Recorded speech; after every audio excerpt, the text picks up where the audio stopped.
Saudi teen Rahaf Mohammed saw her life as a prison within a prison. Her family abusive, her country oppressive, her voice silenced. But her whirlwind escape has been about finding her voice, amplifying it with social media, using it to enlist allies. And that voice has protected her and propelled her from the kingdom to Canada. And now, for the first time as a refugee here, she's speaking publicly in a Canadian television exclusive. Mohammed told her story to the CBC's Susan Ormiston. Hey. Welcome. Hello, I'm Susan. For the first time, Rahaf Mohammed explains why she fled her country, her family, and the repression she says she endured in Saudi Arabia. في الأول حبسوني 6 شهور لأني قصيت شعري، فهذا شيء عندهم ممنوع، أو زي ما نقول التشبه بالرجال، وهذا أيضا محرم في الإسلام. لكن كنت أتعرض للعنف أكثر شيء من أمي وأخوي. From your mother and your brother, violence, were they beating you? يصير في ضرب وعنف جسدي لدرجة أن أحيانا أنزف دم. Rahaf, can you help Canadians understand what it's like to be a young woman in Saudi Arabia like you? بالنسبة لنا يعني إحنا السعوديات كنا نعامل كعبيد، ما نقدر نتخذ قرارات شخصية حتى يعني في الزواج، في الدراسة، في الوظيفة. Once she turned 18, she plotted an escape. كنت خايفة، لكن حسيت إن أنا لازم أخاطر بحياتي عشان حريتي.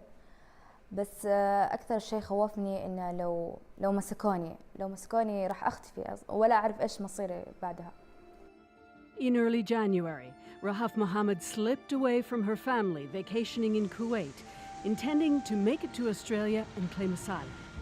But at a stopover in Bangkok, Thai officials seized her passport, detaining her in a hotel. I want asylum with UN. Terrified she would be forced back, she turned to social media, أنا هربت من الكويت. asking for intervention from the UNHCR.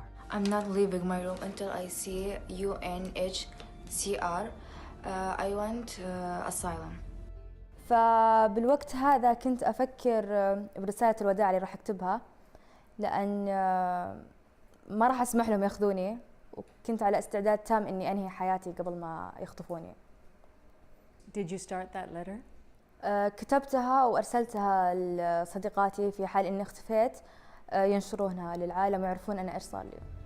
But the UNHCR intervened and asked she be granted asylum somewhere. Canada agreed. Tell Canadians I love them, she told us. But even here, she still faces about 100 threats daily. طبعاً حاسة في أمان أني في بلد آمن زي كندا، لكن ما أقدر أقول إن وضعي جداً جداً في أمان، خصوصاً إن الكل يعرفني وعندي يعني ناس كثير يكرهوني، سواء من أهلي أو من ناس في السعودية. Her family put out a statement disowning her, the naughty daughter with shameful behavior who embarrassed our Islamic customs and values, and begged the kingdom not to blame the family. Do you believe that this letter, this declaration, is from your family? Clearly, it cuts deeply. Blocked entirely now from her 5 sisters. Did you expect that? هل أنتِ كنتِ فاكرة عارفة إن الموضوع ده هيحصل إنهم هيعملوا كده؟ لا. No, she didn't expect it.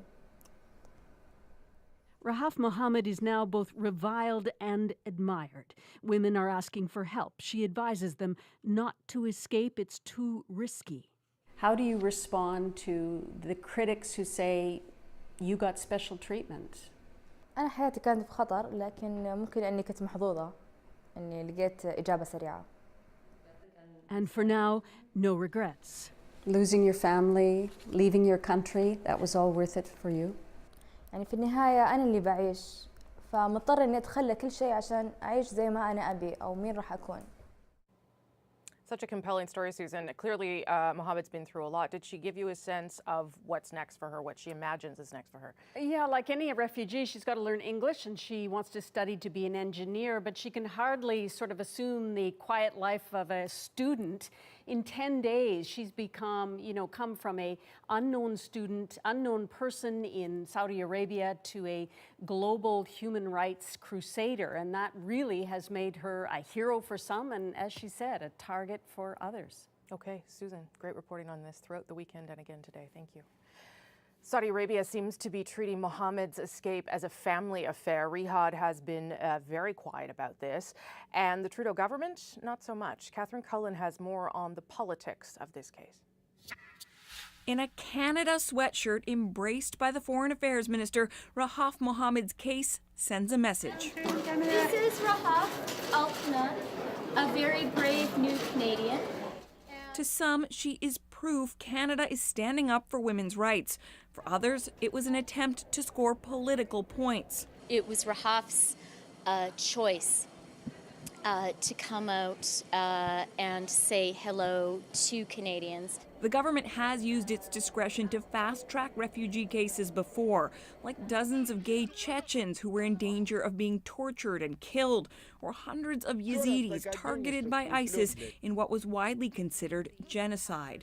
But this case stands out because Canada has been locked in a diplomatic dispute with Saudi Arabia since the summer, sparked when Canada called for human rights activists to be immediately released. Outraged, the kingdom kicked out Canada's ambassador and threatened more reprisals.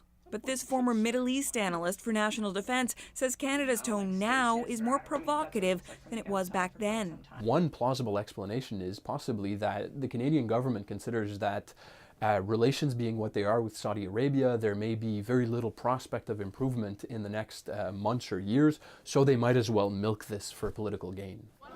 The Liberals have drawn a clear line between Mohammed's case and their own values. Today, the Prime Minister was asked if he'd welcome more women fleeing violence in Saudi Arabia. Canada is always ready to stand up for human rights, always there to defend women's rights around the world. But the Saudi kingdom hasn't officially pushed back against the decision. Whatever Saudi does, there's no way that this will look good for Saudi Arabia. There are ways the relationship could get worse. The kingdom could force Canada to close its embassy there, for example. But so far, the case of Rahaf Mohammed hasn't prompted that kind of blowback.